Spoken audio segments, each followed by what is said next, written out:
Hi, I'm Darrin Peppard. Welcome to the Leaning into Leadership podcast, the podcast dedicated to today's hardworking leader. Join me every Sunday for leadership insight, inspiration, and a little pep talk to keep you rolling down your road to awesome. Hey friends, welcome into episode number 89 of the Leaning into Leadership podcast, brought to you by Peer Driven PD. My guest on the show today is Stacey Ross Cohen. Now, if you don't know Stacey, let me tell you this. Stacey is an award-winning branding professional. She earned her stripes on Madison Avenue working at major television networks before she launched her own agency, Co-Communications. Stacey is a PR, marketing, and design expert. She's a TEDx speaker and a contributor at places like Huffington Post, Entrepreneur, Forbes, Crain's, and a suite of other national media. Stacey released a book recently called Brand Up, the ultimate playbook for college and career success. And that's what we're going to talk about today, but not just the book. What we're going to talk about is our own individual personal brand. Remember when there was a time that we talked about a digital footprint? Well, folks, digital footprint has evolved into our own personal brand. This is an important conversation for every one of us as leaders, but it's also an important conversation for us to be having with our students. That's the purpose and the drive behind Stacey's book, Brand Up, and the work that she does in that space, why she's so passionate about it, having two of her own who developed their own brand and made their way into and through school. You're going to love this conversation, folks. Make sure you buckle up because this one is a lot of fun. You're going to catch the entire thing right on the other side of these messages, including a message from our sponsor, Peer Driven PD.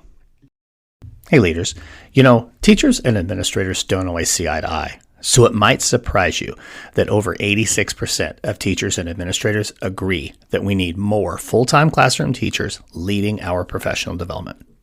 That's where my friends at Peer Driven PD come in.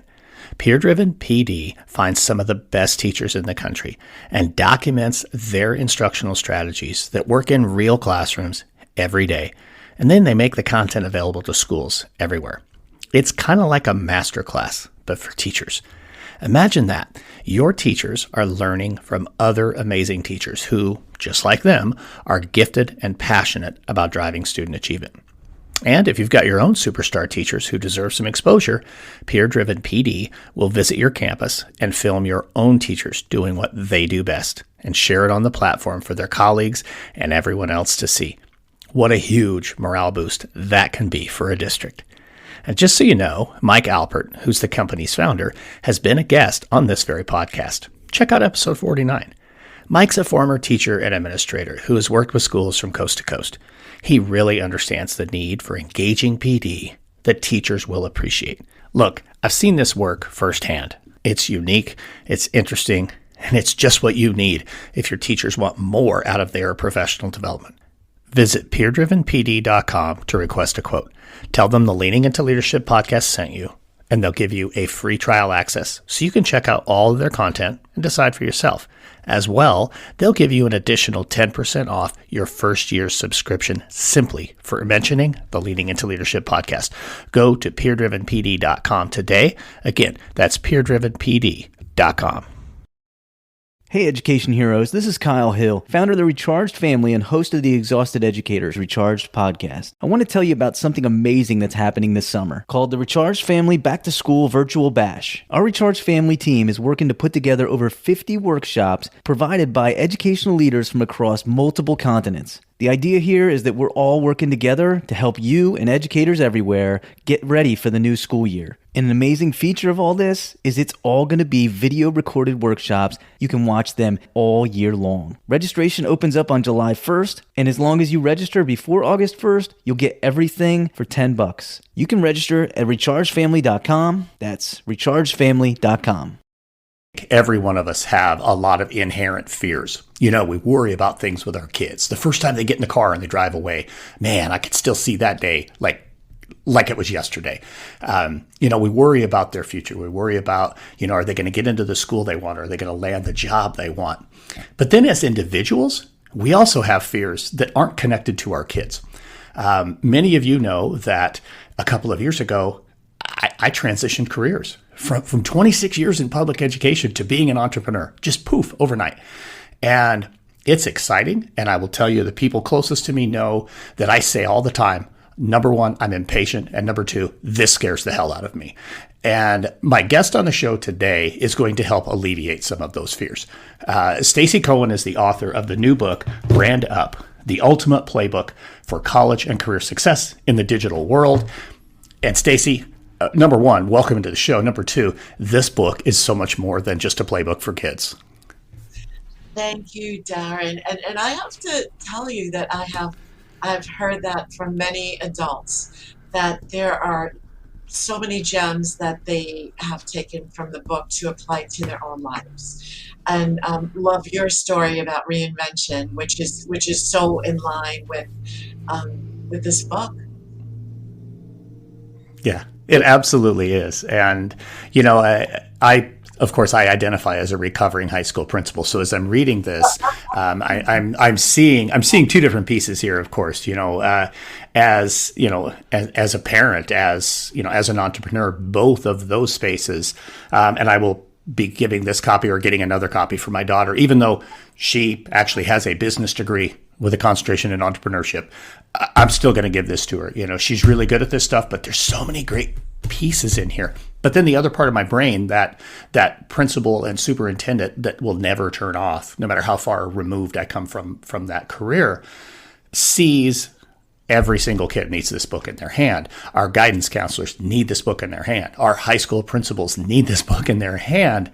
And I want to talk today really more from the adult perspective. I know you and I were talking right before we hit record. I listened to you on my good friend Josh Stamper's podcast, Aspire to Lead, on our mutual friend Lainey Rowell's podcast, Evolving with Gratitude. So many great pieces, folks. Go listen to both of those interviews because Stacey tells a little bit different story in each, and we're going to go a whole different direction today as well. So just real quick, Stacey, give us the elevator version of why you wrote this book. Absolutely. My daughter, who's now in her 20s, was a junior in high school, going through the college admission process. Very, very competitive school district, and you'll appreciate this, where many of the kids had 4.2 GPAs and very high anxiety time. And I had an epiphany. I was like, it's critical, and it's not a luxury, it's a requirement. Kids need to market themselves to stand out, to get on the top of an admission officer's pile. And that's the backstory.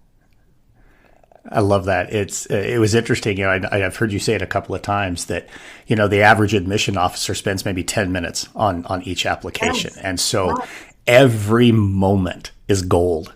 For our kids to have that opportunity, right? Yes, every moment is gold. And then just another little piece of it is, as fast forward, as a Huffington Post contributor, I wrote an article on getting that personal branding muscle, built early. And I was curious. I was like, are there any high schools that are teaching about digital leadership? And found one in Florida. And not only was it taught there, but they made it mandatory for every ninth grader. I wrote about the article. The instructor, Jason Schaefer, who's also a contributor of the book, got in contact with me. And then on one trip to Florida, I sat in his class, and I was blown away. Wrote a second article, and that article went viral. And that's when I knew that I had something, and then the book journey began. Yeah, it's really interesting because, so many schools across the country and honestly, legislative bodies are starting to pass and have for years that, we need to teach digital citizenship, and we need to teach, some of those types of pieces, the college and career readiness. Thankfully, at least we've gotten to the college and career readiness. It used to be college or career readiness, which to me is ridiculous. Everything is leading towards a career, whether it's college or straight to vocation. But I won't chase that. That's a string that, I can run on that one. But what what happens, I think, so often is we focus on, this is one of the two big pieces that I want to get to in this interview. We focus on what has always been called the digital footprint. And almost like as a precautionary tale of, ooh, what you put out there will never go away. Yes. Your perception on this and your take is completely different with it being personal branding. I love it. I think it's like 10 steps beyond digital footprint. So talk about that a little bit. Yeah. And first of all, I have to say, and there may even be some in your audience, there's a lot of misconceptions about personal branding, and a lot of people don't like the word personal brand because it sounds a little narcissistic. But we need to, I don't know what other word to use. Personal branding is not about me. It is, what is your value to others? And what it really comes down to is like, what is your superpower? So it requires teams to become self-aware and figure out what is their why choose me factor. What is their it factor that will make them stand out from their peers? It's such a big piece there. And I guess I don't look at the personal brand thing as narcissism. I mean, I really don't. I mean, I certainly there are some people out there who have taken it to the narcissistic level. There's no question about that. But at this point in time, every one of us has that digital signature, and it is our personal brand, whether we like it or not. And I mean, that was another thing I was taking away from this book was, yes, right now, obviously, as an entrepreneur, I'm very intentional about my brand. My brand, Road to Awesome, it is focused on some very, very specific things that I work hard to curate that.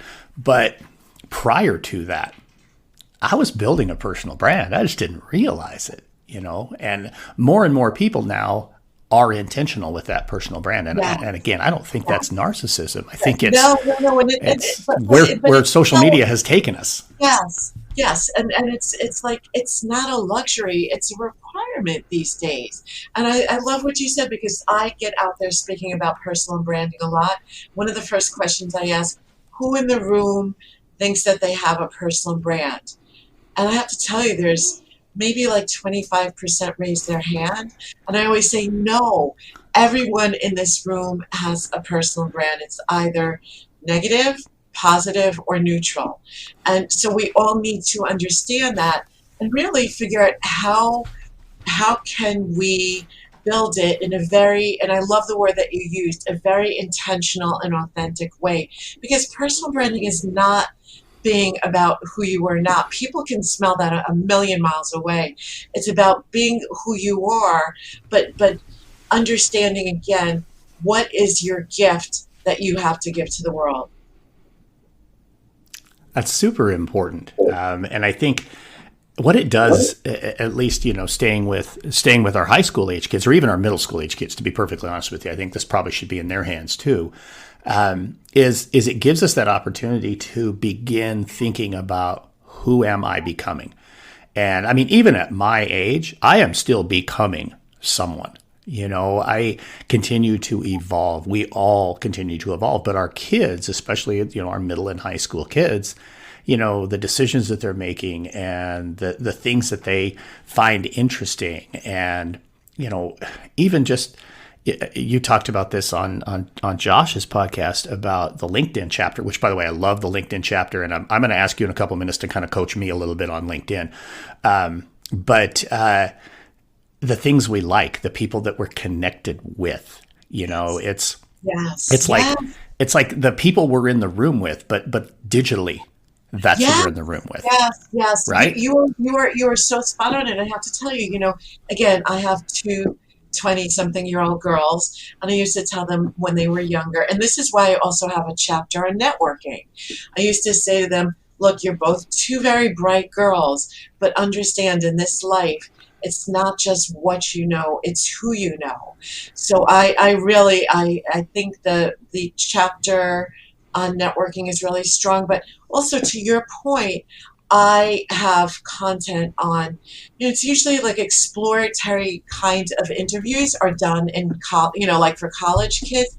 But I tell no, high school kids, they should be doing exploratory interviews. So again, that they can speak to others and gain some insights about potential careers, and also speak to alumni also of the colleges that they're interested in. Yeah. So as I listen to you talk about that, I'm compelled to think about, again, back to my high school principal time. And what we had done was actually created 3 really robust career academies. I mean, our kids were job shadowing, as juniors and seniors. I mean, they're out there in the field that they find interest in. For some kids, that was, okay, I don't want to go into healthcare. Now that I've been here, I don't want to do it, which was fine. That saved their parents a lot of money and a lot of time in college before they realized, whoops, that's not what I want to do. But I think there's a little bit more to what you just said. Some schools, yes, they're not allowing that exploratory interview type of process to happen, but some schools are doing that really well. How does a school that's doing it well take it even deeper? And, I am not an educator. I'm a marketer, but I think it's like they have to go deeper into some of these topics. Like, for example, when I was in college, I took an interviewing class. I think that an interviewing class should be taught, like just specifically an interviewing class, right? And it's yes, it's that's huge. It's a critical school for life, and there's enough, again, and what you're doing, you're practicing essential life skills early. And so this isn't just for interviewing. If you have an interview with a college admissions officer, this is for you're interviewing for an internship or, your dream job. And so again, I think that, and there are many progressive schools, like, for example, Jason Schaefer, who's a contributing author, and he was teaching this class on personal branding in Florida. Now he's teaching an entrepreneurship class to middle school kids. So again, I think it's like education is definitely moving forward. And of course, my hope is to have this curriculum in every school across the country. And I'll take it a step further. I would love to see this translated into 20 languages. And my aim, though, however, is that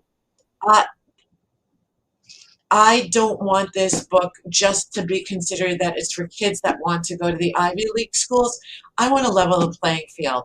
I want this is a great book for kids that want to go into the trades like carpentry or hairdressing, or, as you know, there's a real surge of entrepreneurship during COVID.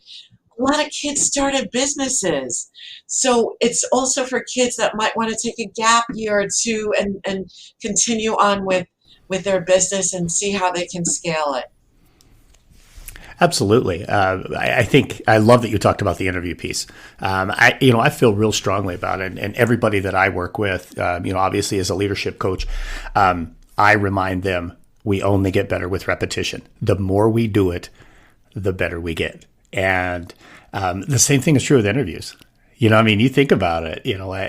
I haven't interviewed for a job in a long time. But I know the last time that I interviewed for a job, I thought, man, I haven't interviewed for a job in like 5 years. We don't get a lot of practice. So having kids practice that, I think, is big. We will return to the Leaning into Leadership podcast in just a moment. But first, let me ask you a question. Have you ever said to yourself, man, I should write a book? Well, if you have, then let me ask you another question. What's holding you back? What keeps you from taking the step that moves you from, I have an idea about a book, to, I am a published author? From experience, I would bet it's probably you're wondering who would even want to read a book that I wrote. Maybe you're questioning the idea. Is it unique enough? Is it valid enough? Is it good enough to be a book worthy of having published? Hey, as a best-selling author myself, I can tell you most writers have had the exact same feelings at some point in time during their writing journey. Here at Road to Awesome, we believe in cultivating leaders by elevating voices and promoting positivity. And a part of that work is publishing books for educators by educators. Go to roadtoawesome.net and hit the Contact Us button to set up a free, no obligation conversation about your book idea. Hey, educators, we've all had incredible experiences. We all have amazing stories, and every one of them deserves to be told. Go to roadtoawesome.net, hit the Contact Us button. Let's have that conversation about your book idea. And now, back to the Leaning into Leadership podcast. This podcast is a proud member of the Teach Better Podcast Network. Better today, better tomorrow, and the podcast to get you there. You can find out more at teachbetter.com/podcasts. Now let's get back to the episode. The other thing too that I'll add, and then I want to shift gears. I really think that the marketing side, unless you are on a business track in high school, the odds of you taking a marketing class are extremely low. And I want to go right at what you said.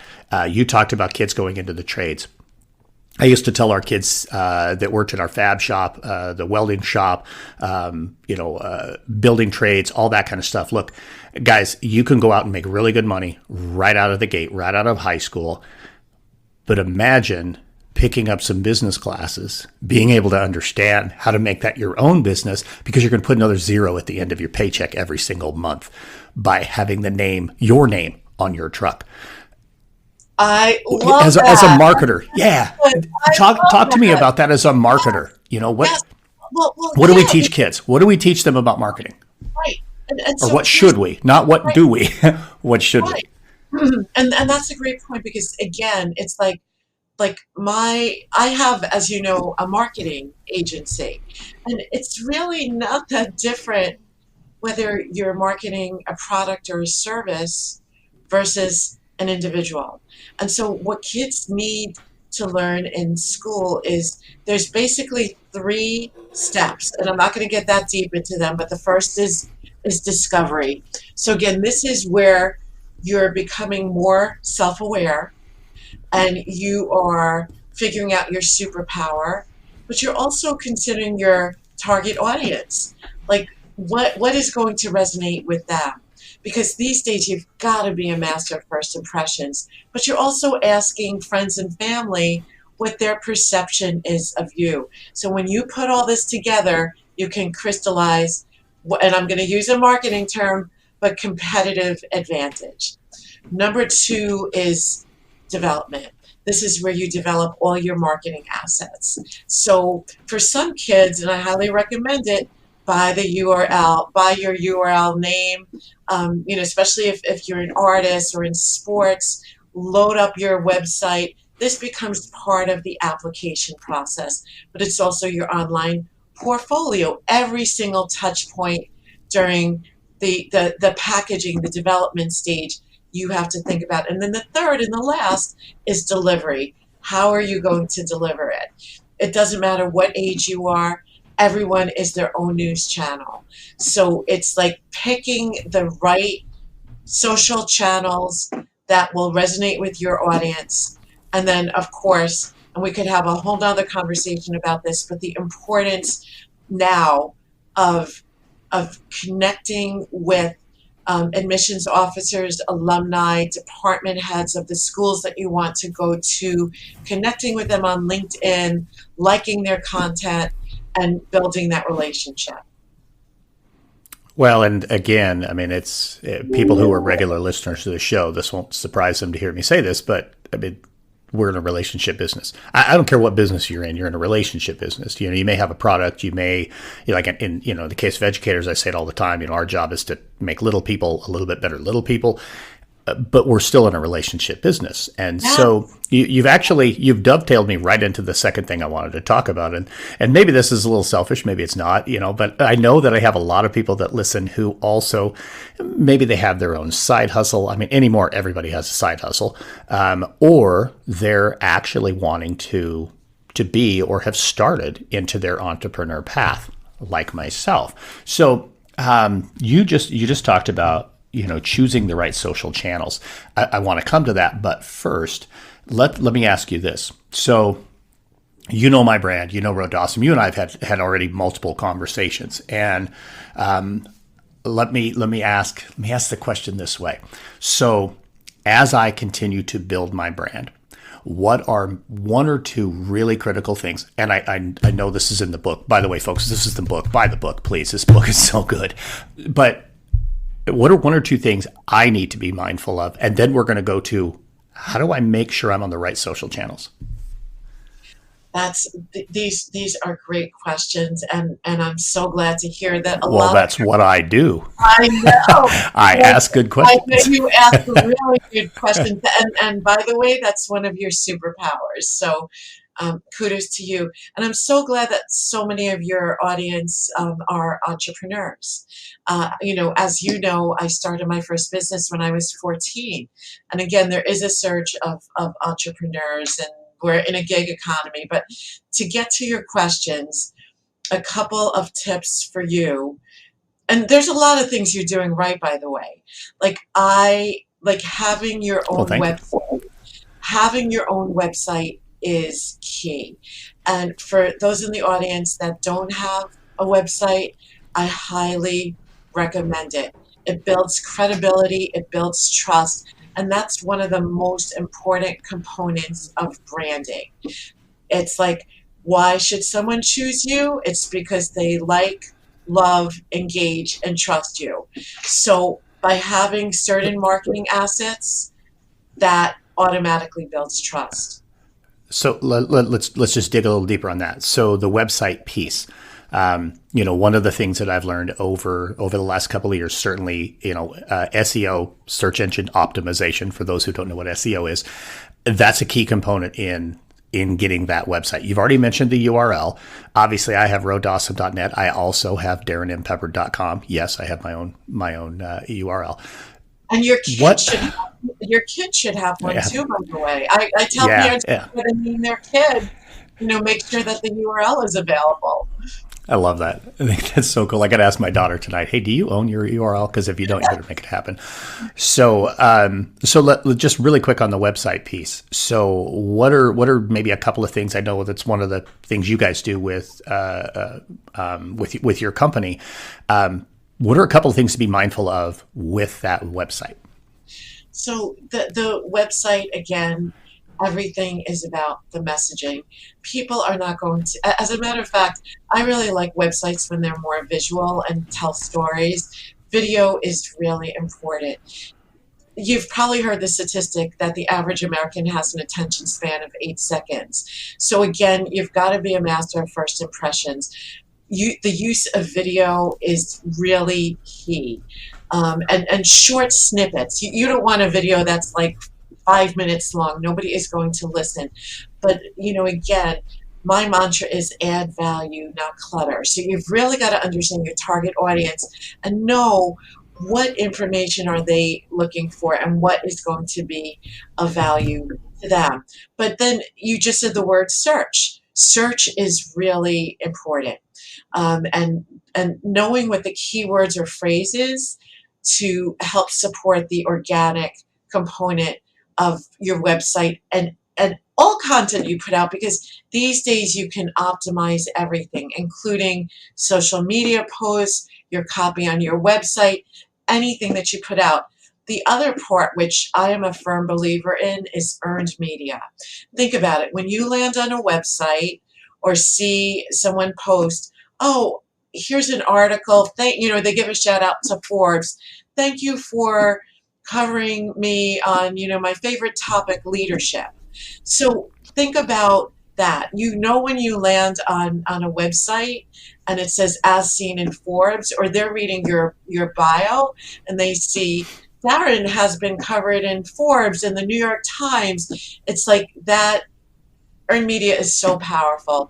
As a matter of fact, Bill Gates said if he was down to his last marketing dollar, he would use it on public relations. So again, get earned media coverage. Maybe, to build my platform, to build my brand, I became a Huffington Post contributor.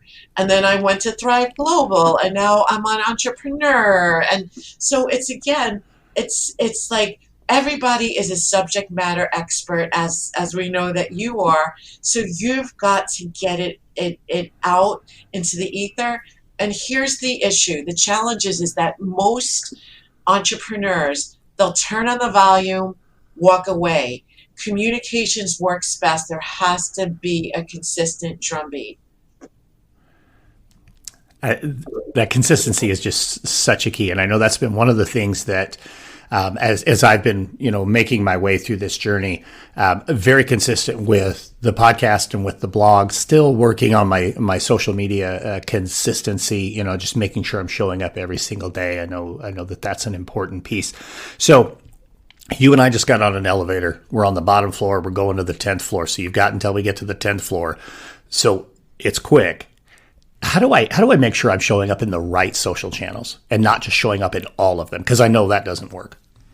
So I have a term. I'm sure you're familiar with return on investment, ROI, right?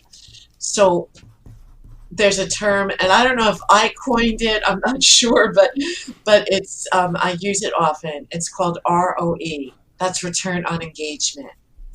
That's how you can tell. Are people liking your content? Are people giving you feedback on your content? And then you even have to like dig deep and see what kind of content is most engaging, and then give them more of that. In terms of channels, I'd rather see someone dig deep into like 1 or 2 channels, and again, where they know their target audience is, rather than being spread thin across like 5 channels. Yeah, that's awesome right there. Love that. So in our last couple of minutes here, let's just real quick talk just a little bit more about the book, including where people can find it, and then I'm going to hit you, of course, with the same question I ask everybody to wrap this up. So go ahead, talk real quick about the book. Yeah, it's been a 5+ year journey, and I could not be happier where it landed. The original book, which is written, was actually directed to parents, and it ended up landing where it should.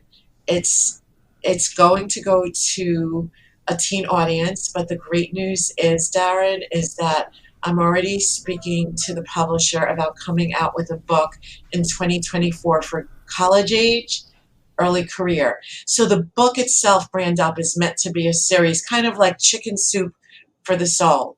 The book is available on Amazon, of course, Barnes & Noble, Walmart, Target. And I don't know if I shared this with you, but 25 of the top college bookstores have picked up the book and actually have it in their store. And I was amazed. I just saw the list. Like, we're talking about Penn and Harvard and Yale and Columbia and Georgetown. So I couldn't be happier that Barnes & Noble saw the value in the book. As a matter of fact, it was because of them wanting to stock the book that the pub date moved up. It was originally the end of May. And they said they love this book and they want to stock it in 25 of their top stores, but only if we move the pub date to April. So that's what we did. That's outstanding. I love that. Folks, I'll tell you, it's an outstanding book. I've got links in the show notes for you to go and check out the book. Make sure you grab that. Make sure you follow Stacey. I've got her contact information and her social media information in there as well. Stacey, the final question I ask everybody here. It's the Leaning Into Leadership podcast. So how are you leaning into leadership right now? So my company, Co-Communications, which is established 25 years ago, I would say that it's about building a positive work environment where creativity, innovation, and collaboration thrive. And so there are 2 words I tell my staff I do not want to hear, and that's I can't. And I tell them that they need to be problem solvers, not problem spotters. And I want them to take the initiative. I want them to make decisions, and I and the rest of the management team will provide them support to succeed as they need it. But we want to let them loose and take risks, and just, it's okay to fail. failure is a stepping stone to success. Now, that's such fantastic advice. I love it so much. Stacey Cohen, thank you so much for being here with me on the Leaning into Leadership podcast. Thank you, Darrin. Such a great time. And again, you are the master of questions. Thank you. Thanks so much. Man, how good of a conversation was that? Thank you again so much, Stacey, for coming on Leaning into Leadership podcast. I've put all of her stuff down in the show notes, folks. Seriously, go get a copy of this book. It's a game changer. It really is. And we need to get that in the hands of every one of our high school students as soon as possible. And now it's time for a pep talk. So earlier this week, I had a conversation with a friend of mine, and she and I were talking about the things that happened through the course of our career. And one of the things that she talked about with me, she asked two super deep questions that still to this day, almost a week later, they're resonating in my mind. And one of the things that she had said to me was, upon my exit from being a superintendent and now moving into the work I do, she said, that was quite a brick wall that you ran into, but you needed to run into that brick wall. That brick wall had to happen in order for you to have the success you're having now. So often we run into those brick walls, those obstacles, those challenges, those things that maybe even stop us, and we think, oh my gosh, how am I ever going to get through this? Or will it get better? Or, oh my gosh, what has happened? Right? We all have those moments, but sometimes those moments were put there for a reason. Those are challenges that exist for you that help move you closer to the person you're supposed to be, to doing what you're supposed to be doing, to fulfilling your life's purpose, to make a difference for others. So when you find yourself in one of those moments, and we've all been there, right? Take a step back and think about it for a moment. Was this brick wall placed in front of me to help guide me and steer me and get me more close to what my actual life's purpose is?